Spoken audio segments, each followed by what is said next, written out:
Каля корпуса Брэсцкага тэхнічнага універсітэта шматлюдна. На тэст па беларускай мове тут зарэгістраваліся звыш 1100 чалавек.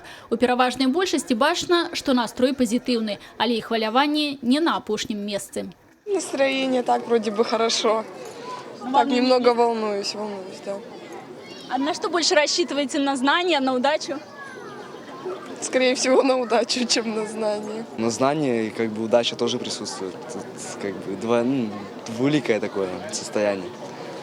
Не знаю, будем надеяться, что хорошо будет. Конечно, на знание.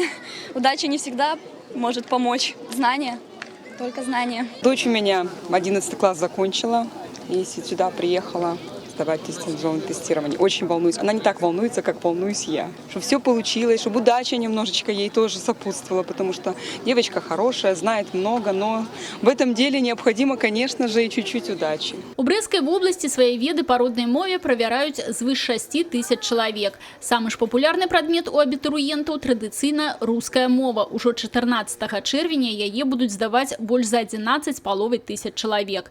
Потым па папулярнасці ідуць матэматыка, біялогія і фізіка. Шмат жадаючых пісаць тэст і па замежнай мове, сярод якіх лідыруе англійская.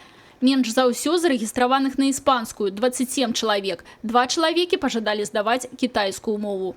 А ўсяго на ўступныя іспыты сёлета выдадзена звыш 54 тысяч прапускоў, амаль на 7 тысяч больш, чым у мінулым годзе. У многім дзякуючы новаўвядзенню здаваць 4 тэсты замест 3. Аўдыторыі прыняць такую колькасць абітурыентаў гатовы. Усе яны правераны супрацоўнікамі МНС на прадметах бяспекі. У кожным пункце здачы ЦТ дзяжураць медыкі і міліцыя. На сегодняшний день все пункты проведения ЦТ готовы.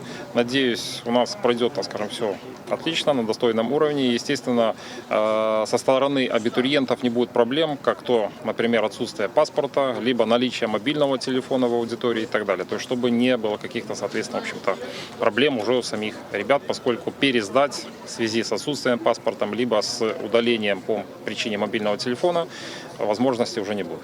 Строгі пашпартны кантроль на ўваходзе, асаблівае патрабаванне пакінуць па-за аўдыторыяй мабільны тэлефон, сумкі і іншыя асабістыя рэчы. За правядзеннем іспытаў сочыць спецыяльна створаная камісія, у складзе якой супрацоўнікі камітэта дзяржкантролю в области, управления департамента финансовых расследований, педагогичные работники. Контроль будет осуществляться в каждой аудитории со всеми работниками, которые осуществляют контроль за проведением тестирования, проведены соответствующие инструктажи. Они знают свои полномочия. И этот механизм, он, наверное, доказал свою эффективность, потому что уже на протяжении нескольких лет у нас не было сколько значимых нарушений законодательства при проведении тестирования. Уступныя іспыты прадоўжацца па 2 ліпеня. Для тых, хто па ўважлівых прычынах не зможа прайсці экзамен у асноўны дзень, вызначаны рэзервовыя. Сёлета іх 3 – 6, 8 і 10 ліпеня. Зарэгістравацца на іх можна будзе з 30 чэрвеня па 3 ліпеня. Людмила Салзана, Тыгран Акопян, телерадиокомпания «Брест».